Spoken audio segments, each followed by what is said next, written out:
I'm Morgan Reynolds, 28, the executive assistant everyone underestimated at Reynolds Enterprises. Despite my Stanford business degree, my family who owns the company treated me like a glorified coffee runner. Just an assistant, they'd sneer at gatherings, stealing my ideas while I silently fumed. But that all changed during today's emergency board meeting. When the CEO suddenly pointed at me across the mahogany table and said those 6 words, every jaw in the room dropped, including mine. Before I dive into how I went from dismissed assistant to savior of Reynolds Enterprises, I'd love to know where you're watching from. Drop your location in the comments, hit like and subscribe to catch more stories of workplace vindication. Now, let me take you back to where it all began.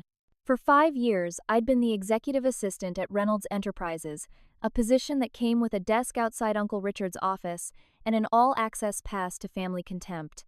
Reynolds Enterprises was a mid-sized technology consulting firm that my grandfather had built from nothing.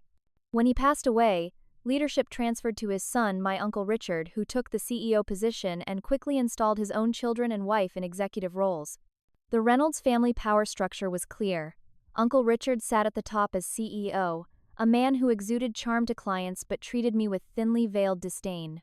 "Morgan, be a dear and grab these copies," he'd say in front of executives, deliberately undermining my education and capabilities.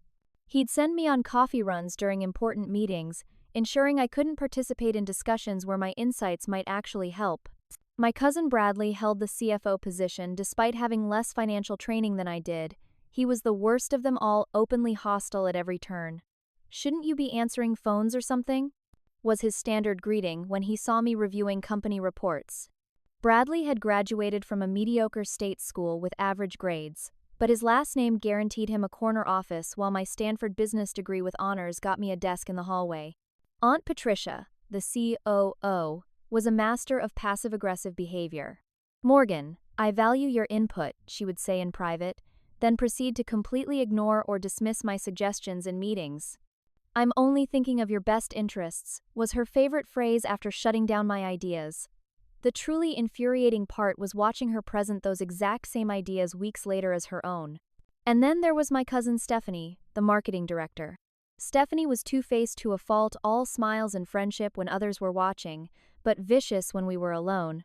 "This family built this company," she once hissed at me after I'd suggested an improvement to her marketing plan. "You're lucky we even gave you a job after your parents left you with nothing." That comment stung more than most because it contained the painful truth that had landed me in this position to begin with. My father was Richard's younger brother, had died in a car accident when I was in college. Without their financial support and with substantial student loans, I'd been grateful for any position at the family company after graduation. That gratitude had quickly soured as I realized what my role would truly be: the family scapegoat and glorified servant. Family gatherings were exercises in humiliation.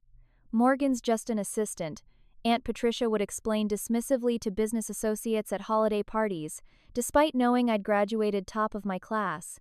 I'd watch as family members arrived in luxury cars to their sprawling suburban homes while I returned to my modest one-bedroom apartment, struggling to make student loan payments on my inadequate salary. The most frustrating part was watching my ideas make millions for the company while I received neither credit nor compensation. 6 months after I started, I'd suggested a complete overhaul of our client communication system. Bradley had laughed it off in the meeting, only for Uncle Richard to implement an identical system 3 weeks later as his own stroke of genius.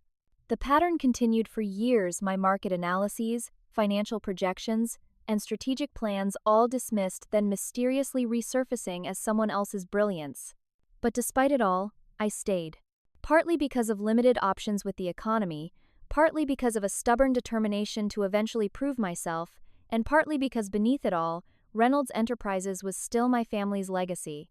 My grandfather had built it, my father had helped it grow, and some naive part of me still hoped to contribute to that legacy in a meaningful way. What my family didn't know was how much I'd learned in those 5 years of being invisible. As the assistant everyone overlooked, I had access to virtually all company information.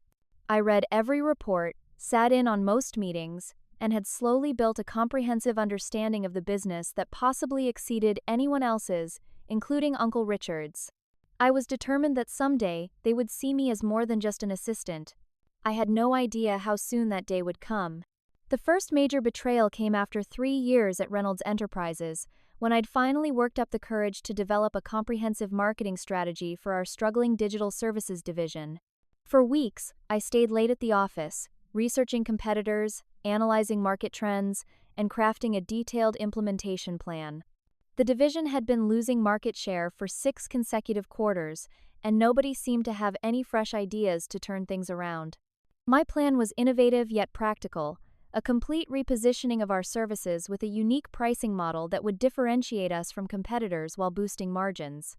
I created detailed projections showing potential revenue growth of 30% within a year. The presentation was professional, thorough, and backed by solid research. I was proud of it. Gathering my courage, I scheduled a meeting with Aunt Patricia. Despite her flaws, she occasionally showed moments of fairness, and I thought she might be my best chance at getting the ideas considered. "This is quite comprehensive, Morgan," she said, flipping through my presentation materials. "You've clearly put a lot of thought into this. I'm impressed." My heart soared at the rare compliment. "Thank you. I really believe this could make a difference for the division." "Let me review it more thoroughly and think about the best way to present this to Richard," she said, gathering the materials. "This kind of thinking is exactly what we need. I'll get back to you tomorrow." I left her office feeling hopeful for the first time in months. That night, I even splurged on takeout to celebrate what felt like a potential turning point in my career at Reynolds.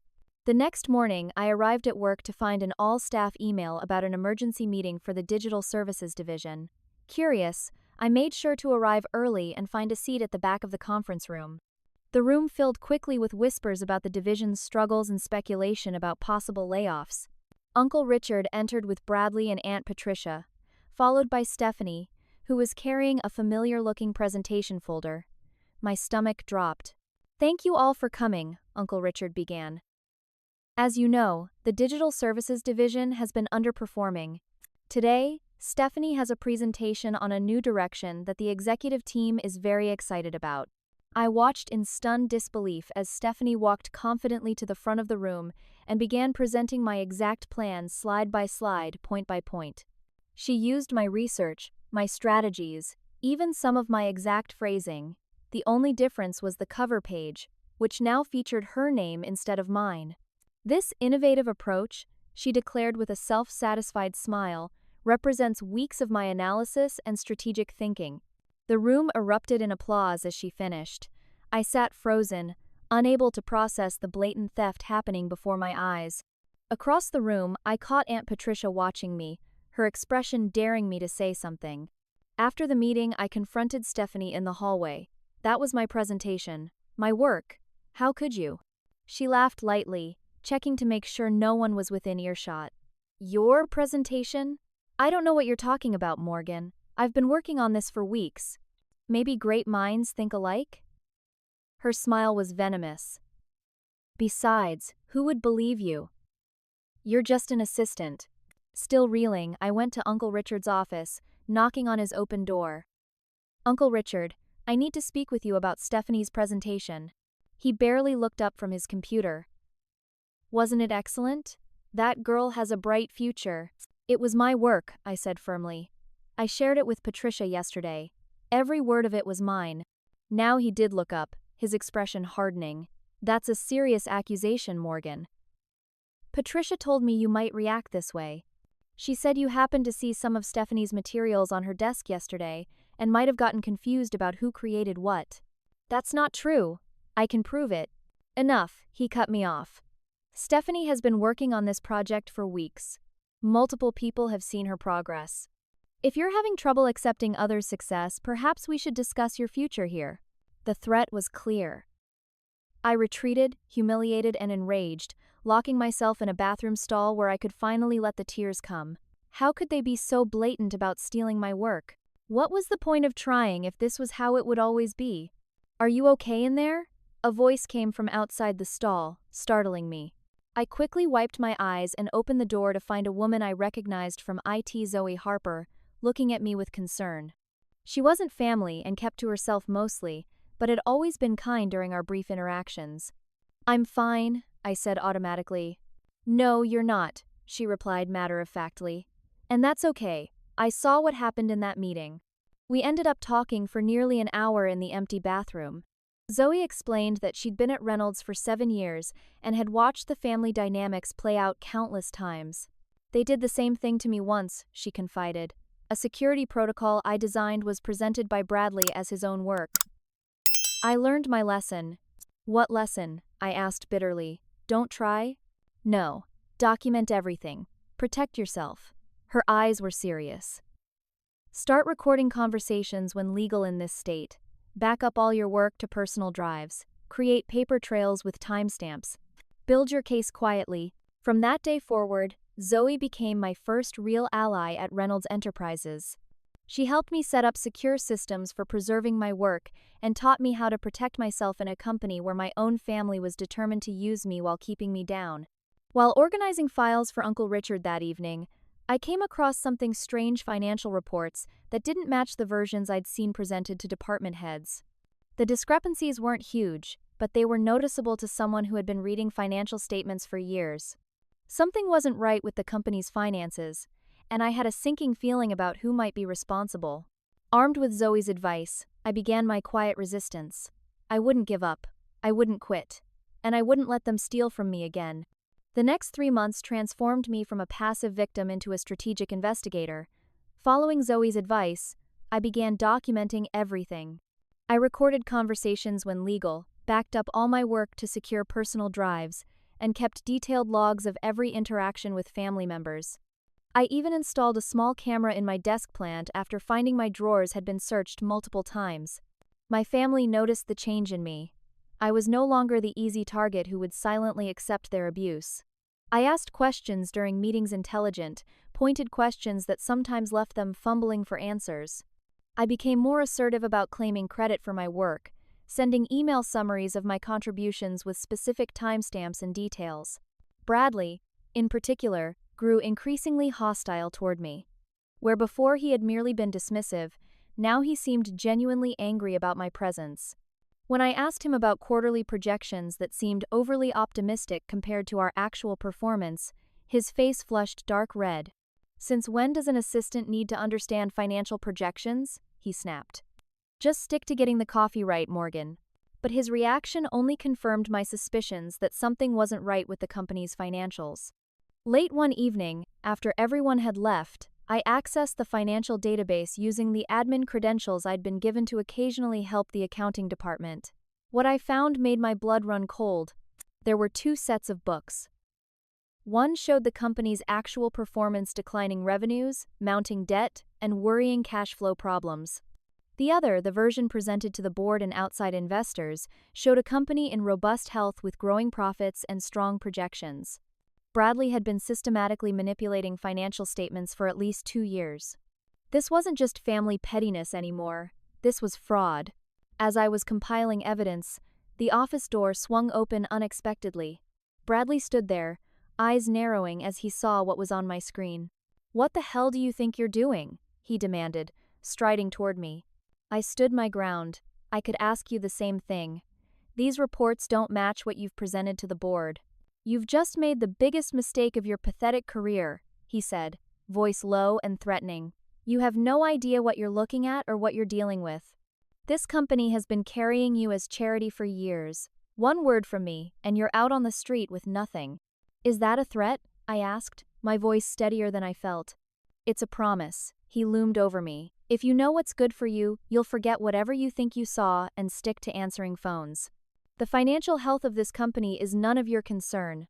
After Bradley left, I sat shaking at my desk. This was bigger and more dangerous than I'd imagined. I needed advice from someone who understood the legal implications. The next day, I cautiously approached James Peterson, the company's general counsel. James wasn't family, but he'd been with Reynolds Enterprises for over a decade and was highly respected. I'd always found him to be fair-minded and ethical. "James, can I ask you a hypothetical legal question?" I began carefully after closing his office door. He studied me for a moment, then nodded. "I love hypotheticals. Hypothetically, if someone discovered financial discrepancies that suggested intentional misrepresentation to investors, what would their legal obligation be?" James leaned back in his chair, his expression guarded. Hypothetically, that person might be in a very delicate situation. Whistleblower protections exist, but they're complicated. Such a person would need to be absolutely certain of their facts and have substantial documentation. He paused. They would also need to be very, very careful about who they trust. Even family? I asked quietly. His eyes met mine directly. Sometimes, especially family. He leaned forward. Morgan, I can't say more, but please be careful. Document everything, trust few, and watch your back. James had just become my second ally, though his warnings only heightened my anxiety. That weekend, I attended a mandatory family dinner at Uncle Richard's mansion. These gatherings always felt like psychological warfare disguised as family bonding, but this one was particularly unbearable. Morgan's been asking a lot of questions lately, Bradley announced during dinner, fixing me with a cold stare. Oh? Uncle Richard raised an eyebrow. About what? Company finances, Bradley said. Seems our little assistant thinks she's qualified to understand the complex financial structures I've put in place. The table fell silent as all eyes turned to me. I'm just trying to learn, I said evenly. My degree was in business finance after all. Aunt Patricia laughed. Oh, honey, there's a world of difference between textbook theories and actually running a major corporation. Morgan's always been a bit of an overachiever, Uncle Richard said with forced joviality. But let's remember our roles. The company functions because each person sticks to their position. And Morgan's position is making sure Richard's calendar is organized, Stephanie added with a sweet smile that didn't reach her eyes. The conversation moved on, but the message was clear: stay in your lane or else. After dinner, I excused myself to use the bathroom but took a wrong turn deliberately, passing by Uncle Richard's home office where I could hear hushed voices. I paused just out of sight. The Westridge Group is still interested, Bradley was saying. They're willing to offer $300 million. Based on our adjusted financials? Uncle Richard asked. Of course, Bradley replied. They have no reason to question the numbers. We can close the deal within 3 months, take the money, and be long gone before anyone realizes the actual state of things. And the employees? This was Aunt Patricia's voice. Not our problem after the sale, Uncle Richard said dismissively. Westridge will likely strip the assets and dissolve what remains. Standard acquisition procedure. I froze, my mind racing. They were planning to sell the company at a fraudulently inflated price, cash out, and leave hundreds of employees jobless when the new owners discovered the deception. My grandfather's legacy would be destroyed, along with the livelihoods of people who had dedicated years to Reynolds Enterprises. I had to stop them, but I needed more evidence, concrete, undeniable proof that would stand up against the combined forces of my family. The risk was enormous, but I no longer had a choice. As I silently returned to the dining room, I made my decision. It was time to dig deeper, no matter the personal cost. 2 weeks after the family dinner, I had compiled enough evidence to prove systematic fraud. Bradley had been falsifying financial reports for years, and Uncle Richard and Aunt Patricia were clearly complicit. I had copies of the real financial data alongside the doctored versions, presented to the board, emails discussing the deception, and recordings of conversations that hinted at their scheme. What I needed was an ally within the family, someone with enough power to help me address this properly. Despite our troubled relationship, I decided to approach Aunt Patricia. She had occasionally shown glimpses of conscience, and as a mother of 2, I hoped she might balk at actions that could potentially lead to criminal charges. I requested a private meeting with her under the pretense of discussing my career development. Once in her office with the door closed, I took a deep breath and laid my cards on the table. I know about the false financial reports, I said without preamble. I have evidence that the company's financial health has been misrepresented to the board and to potential buyers. Patricia's expression remained neutral, but I noticed her hands tighten on her desk. That's a very serious accusation, Morgan. It's not an accusation, it's a fact. I have documentation. I slid a folder across her desk containing printouts of some of the evidence. I'm coming to you because I believe you care about Grandpa's legacy. This fraud could destroy everything he built, not to mention the legal consequences for everyone involved. She paged through the documents slowly, her face revealing nothing. Finally, she looked up at me. What exactly do you want, Morgan? I want to stop this before it goes too far. The company can be saved with proper restructuring and honest reporting. I'm willing to work with you to find a solution that doesn't end with family members in prison. Patricia studied me for a long moment, then nodded. You're right to bring this to me. This is concerning, if true. I need time to review these materials thoroughly. Can you give me until tomorrow to consider the best approach? Relief flooded through me. Yes, of course. Thank you for taking this seriously. In the meantime, keep this between us, she said, her tone softening. Family matters should stay within the family whenever possible. I left her office feeling cautiously optimistic.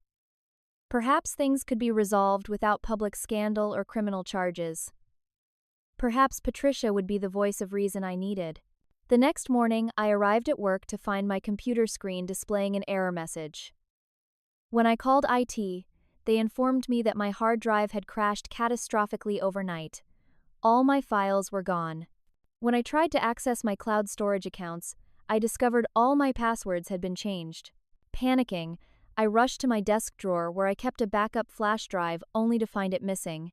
The phone on my desk rang. It was Aunt Patricia. Morgan, please come to Richard's office immediately. When I arrived, Uncle Richard, Bradley, and Aunt Patricia were waiting for me. All three looked grim. Morgan, Uncle Richard began. IT has informed us that you attempted to download confidential company financial data to personal devices, a clear violation of your employment agreement and company security protocols. What? No, The evidence is clear, Bradley interjected. The security logs show unauthorized access using your credentials. I looked at Patricia in disbelief. You know that's not true. I showed you.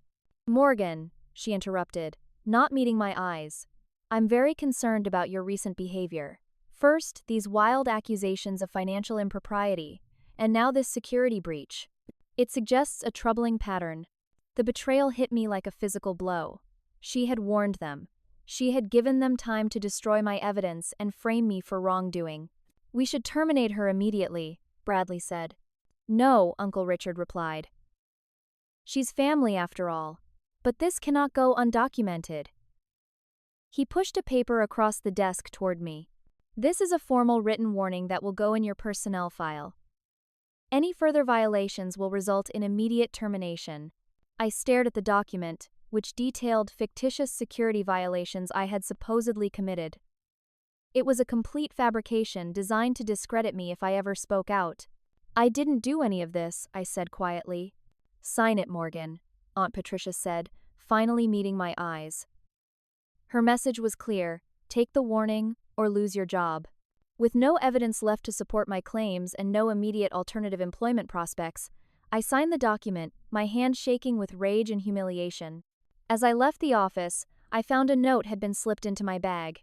It read simply, "Your apartment isn't secure. Neither is your personal laptop. Be careful." That night, I met Zoe at a coffee shop far from the office. She confirmed what I had suspected.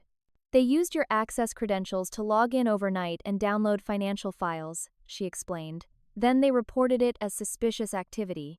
I checked the logs. The access came from an IP address associated with Bradley's home. Can you recover any of my files? I asked desperately. Some, she said. I made copies of what you showed me before, and I might be able to recover data from your hard drive. They were sloppy in their hurry.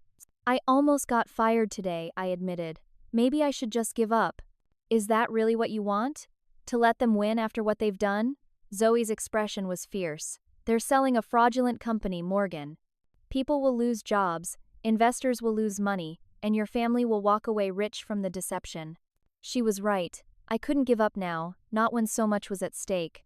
But I needed to be smarter, more careful. They'll be watching me closely now, I said. Zoe nodded. So, we'll have to be more creative.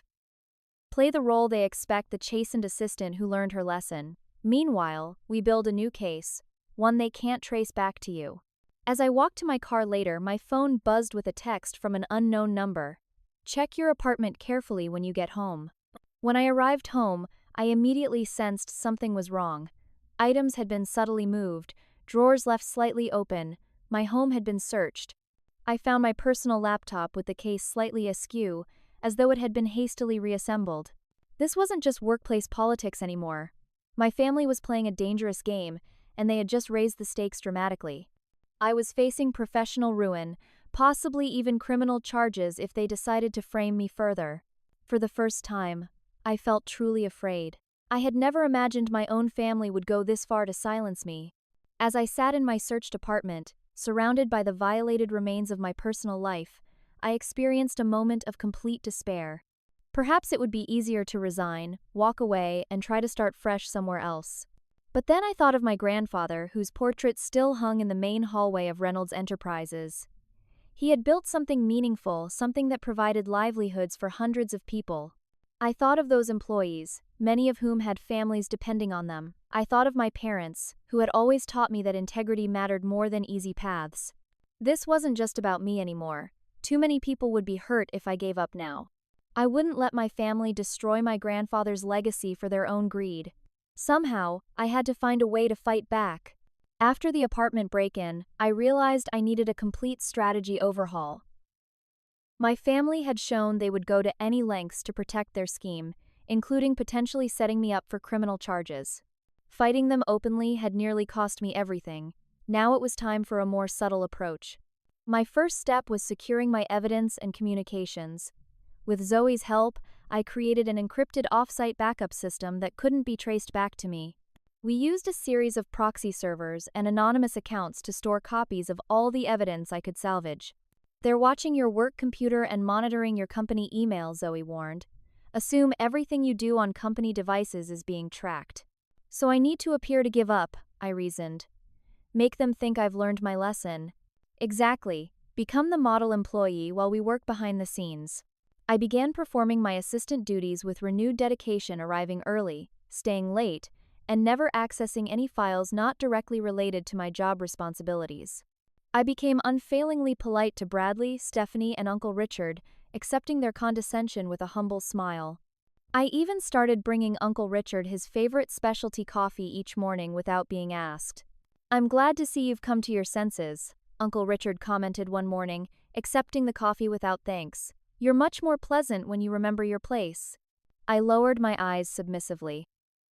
"I'm just grateful for the opportunity to continue working for the family business." As I cultivated the appearance of the defeated, obedient assistant, I was quietly building a network of allies among the administrative staff throughout the company. Administrative assistants see everything, hear everything, and generally go unnoticed, just as I had been for years. Now I leveraged that invisible network to gather information. Lucy from accounting mentioned unusual wire transfers to offshore accounts. Diego in legal noted contracts being rushed through without proper review.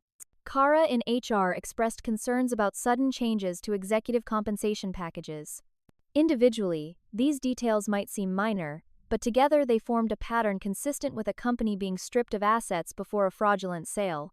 2 weeks into my new strategy, James invited me to lunch at a restaurant several blocks from the office. "I heard about what happened," he said once we were seated in a quiet corner. "The security violation accusation." "It wasn't true," I said carefully. "I know." His voice was equally measured. "Just as I suspect those financial discrepancies you mentioned hypothetically were very real." I studied him, assessing whether I could trust him further. "Hypothetically, what would you recommend to someone in possession of evidence of financial fraud who's already been framed once?" James considered this. "Such a person would need extraordinary caution and unimpeachable evidence. They would need to understand exactly what legal boundaries were being crossed and by whom." He proceeded to outline, in careful hypothetical terms, the specific securities laws and regulations that fraudulent financial reporting would violate. He explained the legal exposure for executives who knowingly misrepresented a company's financial health to potential buyers. "The penalties can include significant jail time," he concluded, "particularly if the fraud exceeds certain financial thresholds." "Why are you helping me?" I asked finally. James looked troubled. "I've suspected problems for months, but lacked concrete evidence. When your security violation happened immediately after you spoke to Patricia about financial concerns, it confirmed my suspicions," he sighed. "I've dedicated my career to this company. I don't want to see it destroyed by greed." With James providing legal guidance and Zoe handling technical security, I began reconstructing my case. Through careful observation and the network of administrative staff, I identified shell companies Bradley had created to hide losses and inflate revenues. I discovered documentation of the planned sale to the Westridge Group, a deal valued at $300 million for a company actually worth less than half that amount. The full picture was worse than I'd initially thought. Reynolds Enterprises wasn't just being misrepresented, it was being deliberately hollowed out. Valuable long-term clients were being neglected while short-term, high-cash deals were prioritized to create the illusion of growth. Research and development funding had been diverted to executive bonuses. The company was being sacrificed for a quick, fraudulent payday. One evening, as I was working late to maintain my facade of dedication, Uncle Richard stopped by my desk. "You've shown remarkable improvement lately, Morgan," he said. "I'm impressed with your attitude adjustment." "Thank you, Uncle Richard," I replied meekly. "I've been reflecting on my priorities." He nodded approvingly. "It's good to see you embracing your role. In fact, I've been thinking we might be able to find a more suitable position for you after the restructuring." "Restructuring?" I asked, feigning ignorance. "Just some organizational changes coming up. Nothing for you to worry about." He patted my shoulder condescendingly. "Keep up the good work." As soon as he left, I texted Zoe. "Restructuring mentioned. Timeline accelerating?" Her reply came quickly. "Board meeting scheduled for next Tuesday. Unusual timing. Something's happening." The next day, I accidentally bumped into Bradley's assistant Lisa in the break room. After apologizing profusely, I helped her gather the scattered papers she'd been carrying, including a draft agenda for the upcoming board meeting. The main item: vote on Westridge Group acquisition offer. They were moving faster than anticipated. The sale was imminent. That night, when I returned to my apartment, I immediately sensed something was wrong again. Small things were out of place, a book slightly askew, the jar of coffee beans rotated differently than I'd left it. Someone had searched my apartment a second time. I did a thorough sweep and discovered a listening device hidden behind my bedside table. With trembling hands, I left it in place, now aware that my family's surveillance was even more extensive than I'd feared. The next day, I reached out to Thomas Grant, a former board member who had been my father's friend. He had left the company 3 years earlier after disagreements with Uncle Richard, but still held a small ownership stake. I hoped he might be a potential ally with enough influence to help. We met at a park far from the office, where I carefully explained my concerns without revealing all I knew. "I've always had doubts about Richard's leadership," Thomas admitted. "But fraud is a serious accusation, Morgan. Are you absolutely certain?" "I have evidence," I said, "but I need help bringing it to the board properly. They've already tried to discredit me once." Thomas nodded thoughtfully. "I still know several board members well. Let me make some calls, feel out where loyalties lie. We'll need to approach this carefully." I left feeling cautiously hopeful. With Thomas's board connections, James's legal expertise, and Zoe's technical support, I might actually succeed in stopping the fraudulent sale. That evening, I meticulously prepared materials for a potential board presentation, carefully organizing the evidence to tell a clear, undeniable story of systematic fraud. As I worked, I felt a growing sense of purpose. This was about more than my personal vindication now. It was about saving my grandfather's company and protecting hundreds of employees from the fallout of my family's greed. For the first time since this battle began, I allowed myself to imagine victory exposing the fraud, removing the corrupt leadership, and perhaps even earning a legitimate place in the company based on my abilities rather than family ties. I had no idea that my worst betrayal was yet to come. 2 days after my meeting with Thomas Grant, I arrived at work to find the office buzzing with tension. Employees huddled in small groups, conversations stopping abruptly as I passed. My stomach tightened with apprehension. "Morgan, Richard wants to see you immediately," his secretary informed me, not meeting my eyes. When I entered Uncle Richard's office, I found not just him but the entire family executive team waiting. Bradley, Aunt Patricia, Stephanie, and to my shock, Thomas Grant. Their expressions ranged from smug, Bradley, to regretful, Thomas. "Close the door, Morgan," Uncle Richard instructed coldly. As I did, I noticed security personnel waiting in the hallway. My heart began racing. "Thomas came to us with some very disturbing information," Uncle Richard began, his voice dangerously calm. "It seems you've been engaged in corporate espionage against your own family." I looked at Thomas in disbelief. His eyes dropped to the floor. "I'm sorry, Morgan," he said, "but what you're doing is wrong, attempting to fabricate evidence against your own family out of some misguided jealousy." I couldn't stay silent. The betrayal hit me like a physical blow. Thomas hadn't just failed to help, he'd gone straight to Uncle Richard and twisted everything I'd said. "That's not what happened," I protested. "I showed him evidence of—" "Evidence you obtained illegally," Bradley interrupted. "After already receiving a formal warning about unauthorized access to company systems." "We've been patient with you, Morgan," Aunt Patricia added, her voice dripping with false concern. "We've made allowances because your family and because of your difficult circumstances after your parents' death. But this vindictive behavior cannot continue." "The board is meeting tomorrow," Uncle Richard said. "Thomas has agreed to inform them of your attempts to sabotage the company with false allegations.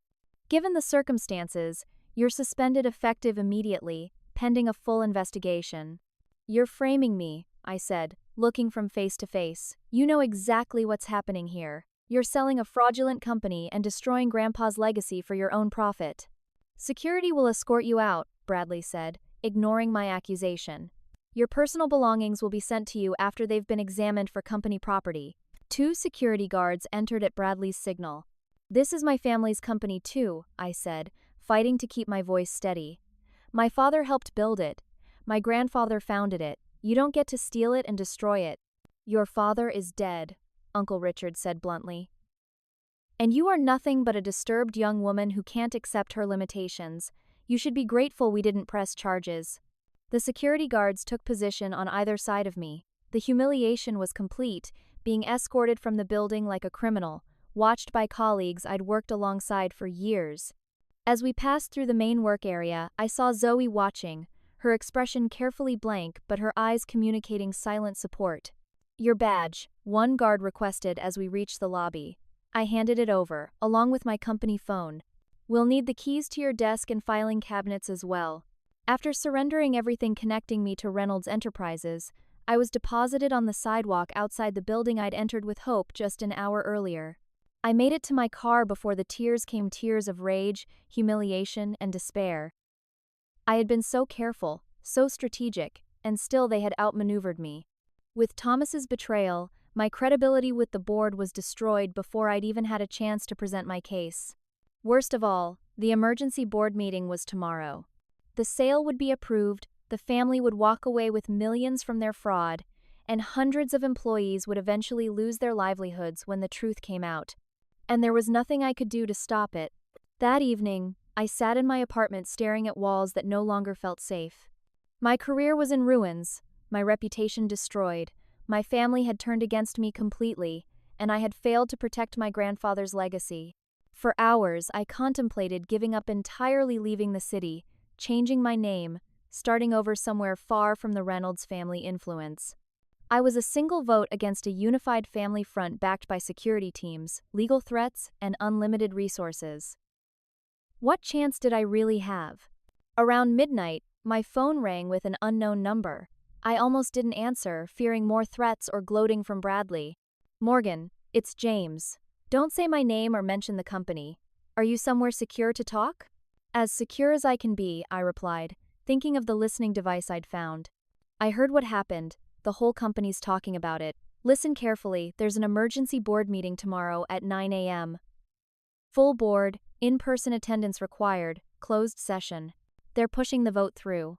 "I know," I said bitterly. "And now I can't do anything about it." "Maybe you can," he said.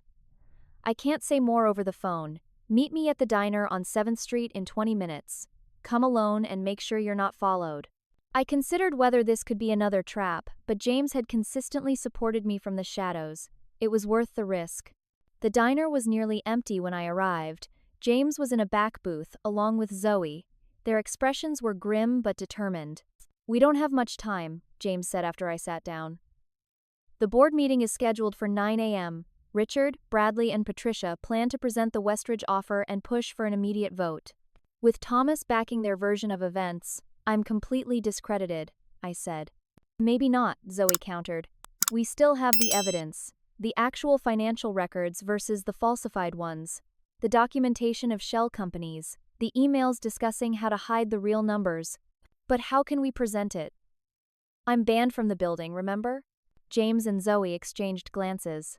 We've been discussing that, James said. I'll be at the meeting as legal counsel. I could try to present the evidence, but they'd shut you down immediately and you'd lose your job, I finished for him. There might be another way, Zoe said hesitantly. Security protocol requires that all executive meetings be recorded for corporate governance purposes. I manage that system. Understanding dawned. You could get me into the meeting. Not physically, she clarified, but I could create an opportunity for you to address the board remotely. It's risky for all of us, but if you're willing, what would I need to do? I asked, feeling the first stirring of hope in hours. They outlined a daring plan. Zoe would ensure the audiovisual system in the boardroom was prepared in a specific way. James would create a distraction at a crucial moment. If everything aligned perfectly, I might have a brief window to present my case directly to the board before Richard and Bradley could shut it down. You'll have maybe 5 minutes before they cut the connection, Zoe warned. You'll need to make every second count. This is our last chance, James added soberly. If the board approves the sale tomorrow, it's over. As I drove home after our meeting, I felt a curious calm descend. The odds were still overwhelmingly against me. The plan had multiple points of potential failure. My family would fight viciously to silence me. But for the first time, I wasn't fighting alone. I spent the remainder of the night preparing the most concise, compelling presentation of my life. Every word had to count. Every piece of evidence had to be undeniable. By dawn, I had distilled hundreds of pages of documentation into 5 minutes of irrefutable proof. At 8:30 a.m., my phone pinged with a text from Zoe. Systems ready. Board arriving now. James in position. Link coming at 9:20. One shot. I sat at my computer, documents organized and ready, heart pounding as I watched the minutes tick by. All my work, all my suffering, all my grandfather's legacy came down to this moment. At exactly 9:20, a video link appeared on my screen. I clicked and took a deep breath. The boardroom at Reynolds Enterprises had always intimidated me. 20 feet of gleaming mahogany surrounded by leather chairs, the walls adorned with the company's achievements and a portrait of my grandfather. Now, seeing it through my computer screen, it felt both distant and immediate, a battlefield I couldn't physically enter but where the most important fight of my life would take place. Through Zoe's expertly positioned cameras, I could see the entire room. The board members, 10 in total, were seated around the table, with Uncle Richard at the head. Bradley and Aunt Patricia flanked him, with Thomas Grant nearby. James stood unobtrusively near the door in his role as legal counsel. Several representatives from the Westridge Group sat along one side, distinguished by their visitor badges. Uncle Richard was mid-sentence, gesturing confidently as he presented slides showing impressive but fabricated growth projections. Which brings us to the valuation of $300 million. The Westridge Group's offer is fair and represents an excellent return on investment for all shareholders. Their team has conducted thorough due diligence and is prepared to move forward immediately. A distinguished-looking woman from the Westridge team nodded in agreement. We've reviewed the financials extensively and are confident in Reynolds Enterprises' value and growth potential. Our offer expires at close of business today, so we appreciate the board convening this emergency session. Bradley stepped forward with a folder. I've prepared the final acquisition documents for board review. As CFO, I can personally attest to the accuracy of all financial representations made. My moment had arrived. I activated my microphone and the main screen in the boardroom suddenly switched from Bradley's presentation to my face. Board members of Reynolds Enterprises, I began clearly. I apologize for this interruption, but I have critical information regarding this acquisition that you need to hear before voting. The reaction was immediate and chaotic. Uncle Richard jumped to his feet, face contorting with rage. What is the meaning of this? How is she accessing our systems? Bradley lunged for the control panel while Aunt Patricia hurried to reassure the startled Westridge representatives. The board members exchanged confused glances, some leaning forward with interest. My name is Morgan Reynolds. I continued rapidly, knowing my connection could be cut at any second. I am the granddaughter of founder William Reynolds and have been an employee for 5 years. The financial information you've been presented is fraudulent. Reynolds Enterprises is not worth $300 million, it's worth less than half that amount. This is absurd, Bradley shouted, still fumbling with the controls. Someone shut this down now. I have evidence, I pressed on, beginning my screen share to display the first set of documents. These are the actual financial statements compared to the versions presented to the board and to Westridge. Note the discrepancies in revenue, debt load, and cash reserves. The side-by-side comparison was stark and unmistakable. Even from my remote vantage point, I could see the board members leaning forward, expressions changing from confusion to concern. Additionally, I have documentation of shell companies created specifically to hide losses and inflate revenues. I quickly displayed a diagram showing the money flow between Reynolds Enterprises and the shell entities Bradley had established. Uncle Richard found his voice. This is a disgruntled employee who was suspended for corporate espionage. Nothing she says can be trusted. I was suspended yesterday after bringing these concerns to former board member Thomas Grant, I countered. Mr. Grant inexplicably took this information to the current executives rather than to the board directly. Thomas looked distinctly uncomfortable as several board members turned to him questioningly.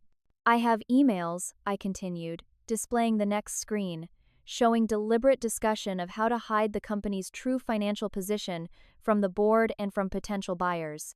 The emails were damning conversations between Uncle Richard, Bradley, and Aunt Patricia explicitly discussing how to massage the numbers and present an enhanced picture to the board and to Westridge. There was no room for interpretation. The intent to deceive was clear. "This is fabricated," Bradley shouted, but his voice lacked conviction. I noticed a distinguished older board member, Dr. Helen Winters, who had served since my grandfather's time, lean over to speak to the Westridge representatives, whose expressions had transformed from confidence to alarm. The real valuation of Reynolds Enterprises, based on actual performance and assets, is approximately $140 million, I stated clearly. The $300 million valuation you've been presented is based on falsified growth, hidden debt, and manipulated projections. Uncle Richard made a slashing motion across his throat to someone off camera, presumably instructing them to cut my connection. I rushed to deliver my final points.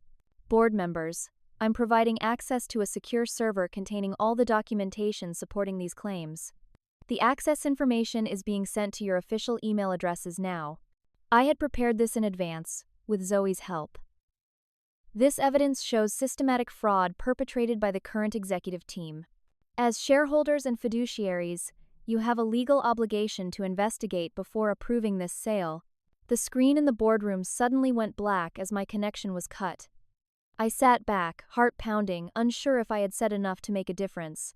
For 30 agonizing minutes, I heard nothing. Then my phone rang. It was James. "Morgan, where are you?" he asked urgently. "At home. What's happening?"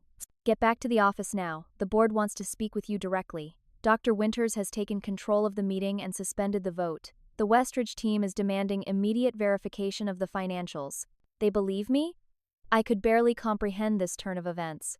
"They're reserving judgment, but Winters insisted on a full investigation before proceeding. Bradley tried to dismiss your claims, but the emails you showed were, well, there's no good explanation for them." "I'm on my way," I said, already grabbing my keys. "What about security? I'm suspended, remember? I'll meet you in the lobby. The board has authorized your entry." 40 minutes later, I stood in the elevator heading to the executive floor, James beside me. I was still in shock that my desperate gambit had actually created a pause in the proceedings. "What should I expect?" I asked. "They've been reviewing your evidence while waiting for you. Richard, Bradley, and Patricia are not handling it well. The Westridge representatives are threatening to withdraw completely and considering legal action for misrepresentation." When the elevator doors opened, I was greeted by a scene of controlled chaos. People hurried between offices, some carrying stacks of financial reports. Through the glass walls of the conference room, I could see Bradley engaged in a heated argument with Uncle Richard. James led me not to the main boardroom but to a smaller conference room where Dr. Helen Winters waited along with 3 other board members and 2 representatives from Westridge. Notably absent were any members of my family. Miss Reynolds, Dr. Winters said, extending her hand. Thank you for coming. We have some questions about the information you provided. For the next 2 hours, I walked them through everything I had discovered, answering their increasingly detailed questions. The Westridge financial team was particularly thorough, requesting specific documents and cross-referencing my findings with their due diligence reports. If these discrepancies are accurate, the lead Westridge representative said finally, this constitutes material misrepresentation that would nullify our offer and potentially expose Reynolds Enterprises to significant liability. Dr. Winters nodded soberly. Miss Reynolds, the board needs to verify your claims independently. We're bringing in an external auditor immediately. In the meantime, we've suspended the acquisition vote indefinitely. What about Uncle Richard and Bradley? I asked. The executive team has been temporarily relieved of their duties pending investigation, she replied. As the board's longest-serving member and your grandfather's friend, I'm acting as interim chair. I couldn't believe what I was hearing. It wasn't a complete victory yet, but it was far more than I had dared hope for just hours earlier. We'll need your continued assistance during the audit, Dr. Winters continued. Your familiarity with where to look will be valuable. Are you willing to help? Of course, I said without hesitation. Whatever you need. As we concluded the meeting, Dr. Winters held me back as the others filed out. Your grandfather would be proud, she said quietly. William valued integrity above all else. He built this company on trust and honest dealings. She smiled sadly. I've had concerns about the current management for some time but lacked concrete evidence. Thank you for your courage. As I walked back through the office with James, I saw Uncle Richard, Bradley, and Aunt Patricia being escorted to the elevator by security. Their expressions when they spotted me were a mixture of shock, rage, and most satisfyingly fear. For the first time in 5 years, I walked through Reynolds Enterprises not as just an assistant, but as the granddaughter of the founder who had potentially saved the company from disaster. The journey wasn't over, but the tide had finally turned. The next 72 hours passed in a blur of activity. The independent auditors arrived within hours of the suspended board meeting and immediately began their work. I was assigned to assist them, providing access to the records I had uncovered and helping navigate the company's complex financial systems. The auditors worked with ruthless efficiency, uncovering even more evidence of financial manipulation than I had found. The full picture that emerged was damning. Systematic fraud stretching back nearly 3 years, with Bradley as the primary architect, but with clear involvement from both Uncle Richard and Aunt Patricia. By the second day, the preliminary findings were conclusive enough that the board took decisive action. Richard, Bradley, and Patricia were formally suspended with their company access revoked. The Westridge Group had withdrawn their acquisition offer completely and was consulting with their legal team about potential damages. On the third morning, I was summoned to an emergency board meeting. The large boardroom was subdued but purposeful as I entered. Dr. Winters and the remaining board members sat around the table, along with the head of the audit team and several executives who had not been part of the fraud. Miss Reynolds, Dr. Winters began, the independent audit has substantiated your allegations. The discrepancies between reported financials and actual performance are even more extensive than initially indicated. She gestured to the audit team leader, who nodded grimly. We've found evidence of systematic misrepresentation dating back 34 months, he reported. False revenue reports, hidden debt, manufactured growth projections, and at least 7 shell companies created solely to conceal losses and inflate apparent performance. The intent to defraud is unambiguous. What happens now? I asked, still hardly able to believe that my evidence had been so thoroughly vindicated. The board has voted unanimously to terminate Richard, Bradley, and Patricia for cause, effective immediately, Dr. Winters stated. We're also launching a full governance review and have self-reported to the Securities and Exchange Commission. There will likely be criminal investigations. I took a deep breath, absorbing the enormity of this development. My family members who had belittled, betrayed, and nearly destroyed me were facing not just professional disgrace but potential criminal charges. As for the company, Dr. Winters continued, we face significant challenges.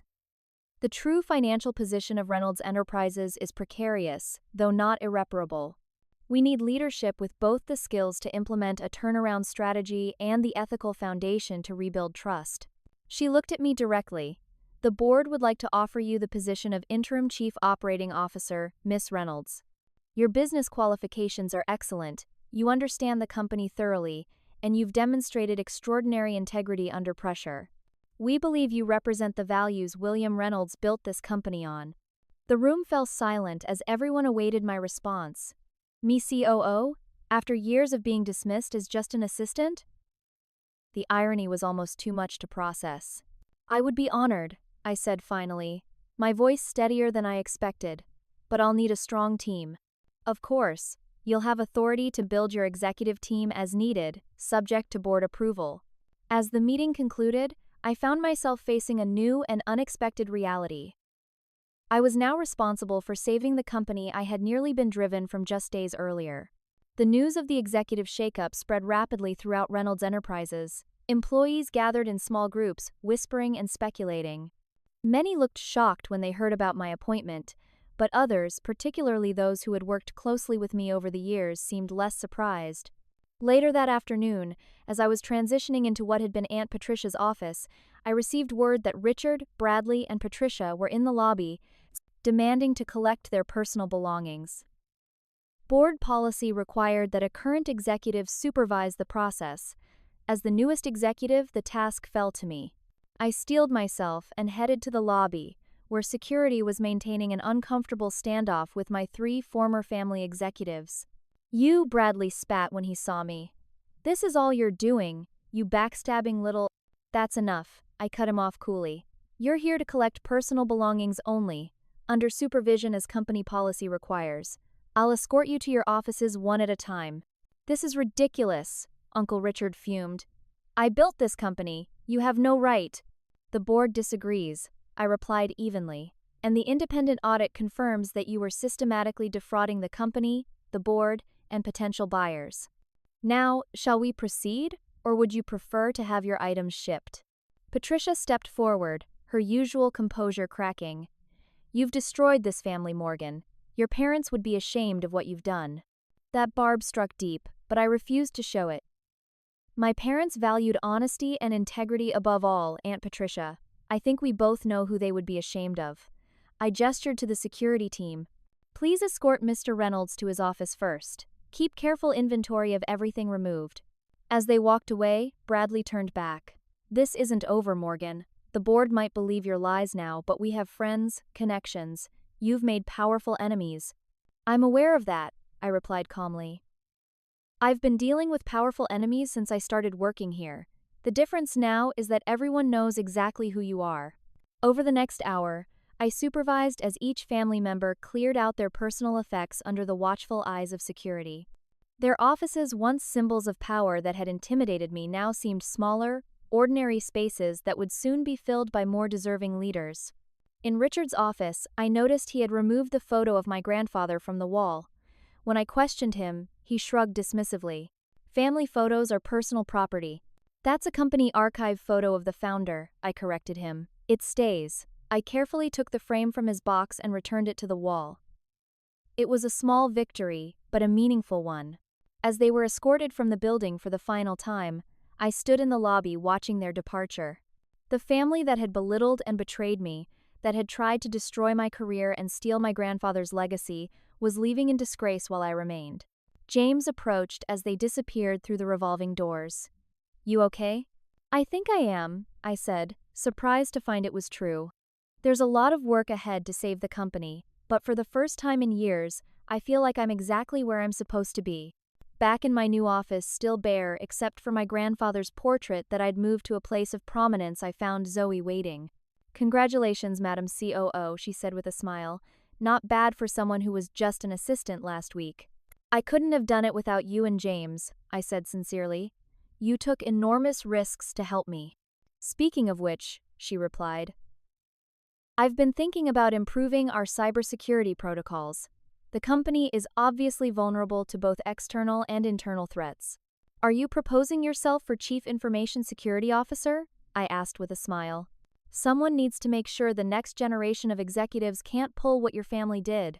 Draw up a proposal, I said. The board is meeting tomorrow to discuss restructuring. I think they'll be very receptive to strengthening governance and security. As Zoe left, I walked to the window overlooking the city. 5 years ago, I'd started at this company as a desperate, grieving young woman, grateful for any position my family would give me. I'd endured years of dismissal, theft of my ideas, gaslighting, and betrayal. I'd nearly been destroyed professionally and personally. Now I stood in an executive office with the opportunity to rebuild the company according to my grandfather's original vision of integrity and value. The road ahead would be challenging. Reynolds Enterprises' finances were genuinely troubled, and recovering from the fraud would require difficult decisions and hard work. But for the first time in my career, I would be judged on my actual abilities rather than family politics. I would be able to implement my ideas openly rather than having them stolen. And I would be able to create a company culture where talent and integrity were valued above connections and manipulation. As I looked out at the skyline, I felt not just vindication but responsibility. Many people's livelihoods depended on the decisions I would make in the coming months. It was time to prove that I was more than just the woman who had exposed the fraud.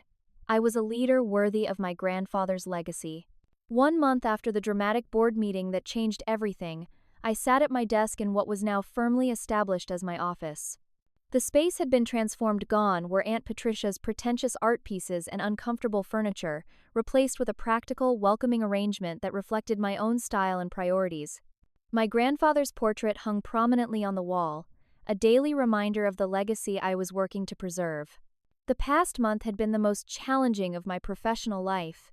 Taking over as interim COO of a company in financial crisis, with a demoralized workforce and damaged reputation, would have been daunting under any circumstances.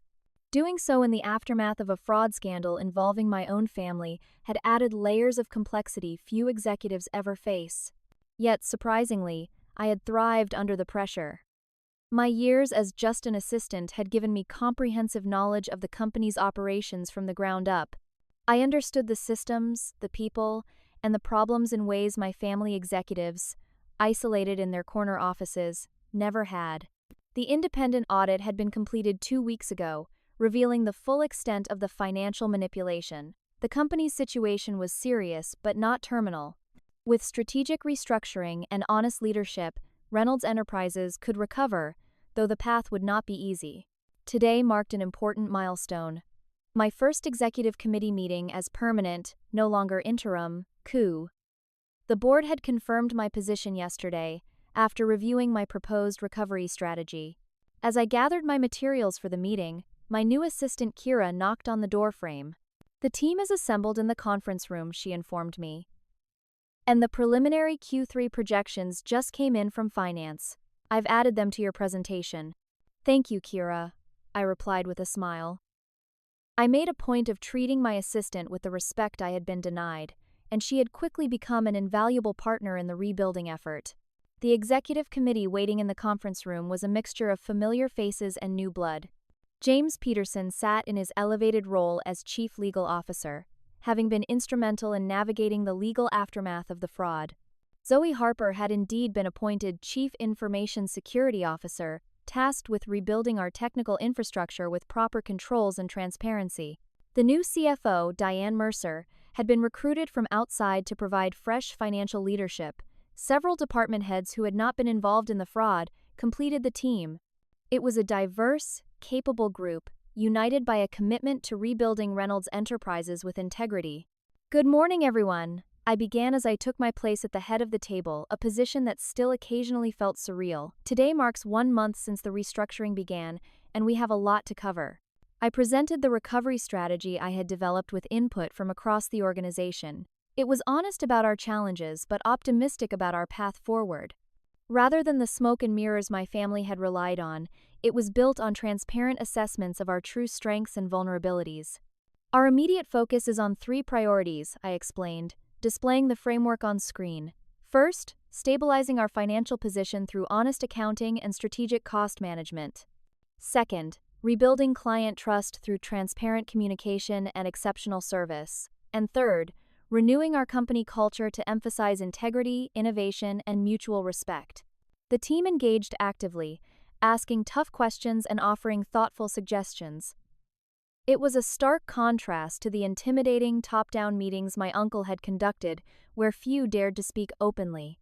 The board has approved our restructuring plan, I concluded. It won't be easy, and we'll all be working incredibly hard in the coming months. But I believe in this company and in this team. Reynolds Enterprises was built on providing real value with integrity, and that's what we're going to return to. After the meeting, James stayed behind as the others filed out. You've come a long way from the assistant everyone underestimated, he observed with a smile. Some days I still can't quite believe it, I admitted. A month ago, I was being escorted from the building by security. Now I'm leading the recovery. You earned this, Morgan, not just by exposing the fraud, but through years of excellence that went unrecognized. Your grandfather would be proud. Later that afternoon, I received a call from Dr. Winters. Morgan, I wanted to update you on some developments regarding your family members. I steeled myself. I'm listening. The SEC investigation is proceeding. Based on the evidence, they'll likely face securities fraud charges. The board has also authorized civil litigation to recover bonuses paid under fraudulent pretenses. I took a deep breath. The consequences for my family were severe, but appropriate given their actions. Thank you for letting me know. There's something else, Dr. Winters continued. Richard, Bradley, and Patricia have been contacting board members, making allegations that you fabricated evidence and manipulated the investigation. I wasn't surprised. And the board's response? Complete rejection. The independent audit confirmed everything you presented, and their claims have no credibility. But you should be aware they're attempting to undermine you. After hanging up, I sat quietly contemplating this information. My family's attempts to discredit me were predictable but still painful. Despite everything they had done, some small part of me had hoped they might eventually acknowledge their wrongdoing and seek redemption. That hope now seemed naive. A knock at my door interrupted my thoughts. It was Zoe. Got a minute? I found something you might want to see. She set a cardboard box on my desk. This was in a storage closet near the server room. I think it was meant to be destroyed during the upheaval. Inside the box were framed photos. I recognized immediately my parents at company events, my father receiving awards, my grandfather with his arm around my father at the opening of a new office. Family history that had been removed from the walls years ago. Thank you, I said softly, lifting a photo of my father. These belong on display again. By the end of the day, I had hung several of the recovered photos in my office and placed others throughout the executive floor, restoring my family's true legacy to the company they had helped build. As I prepared to leave, Kira appeared at my door one last time. The all-hands memo is ready for your review, and the town hall meeting is set for Friday. Is there anything else you need before tomorrow? No, thank you, Kira. You've been tremendous today. After she left, I walked to the window, looking out at the city as twilight descended. The company faced significant challenges ahead, rebuilding finances, restoring client trust, healing a wounded corporate culture. Yet for the first time in years, Reynolds Enterprises was operating with honesty and integrity. We were confronting our problems directly rather than hiding them behind deception. The past month had transformed not just my professional life but my understanding of myself. I had discovered strengths I hadn't known. I possessed resilience in the face of betrayal, courage under extreme pressure, and leadership abilities that had been dismissed for too long. The assistant everyone had underestimated was now the executive responsible for saving the company. The irony wasn't lost on me, but I took no pleasure in my family's downfall. Their choices had led to their consequences, just as my persistence had led to my current position. What mattered now was moving forward. Reynolds Enterprises would survive, and, eventually, thrive again, not through deception but through the honest value my grandfather had originally built it on. And I would lead that revival, no longer in the shadow of family politics but in the light of my own abilities and vision. As I gathered my things to leave, my eye caught the portrait of my grandfather. His expression seemed to hold a new meaning now, not just the stern business leader I'd grown up admiring, but a man who understood that true success came from integrity, perseverance, and doing what was right, even when it was difficult. We're going to be okay, I told the portrait quietly. Your company is in good hands now. I think you can tell that being underestimated is both painful and sometimes a hidden advantage. Have you ever been in a situation where someone completely misjudged what you were capable of? I'd love to hear your stories in the comments below. And if this journey from dismissed assistant to company savior resonated with you, Please like and subscribe for more stories of professional vindication and personal growth. Remember, sometimes the person everyone overlooks becomes the one person they can't ignore when the stakes are highest. Thank you for listening to my story, and may you always find the strength to prove your worth when others fail to see it.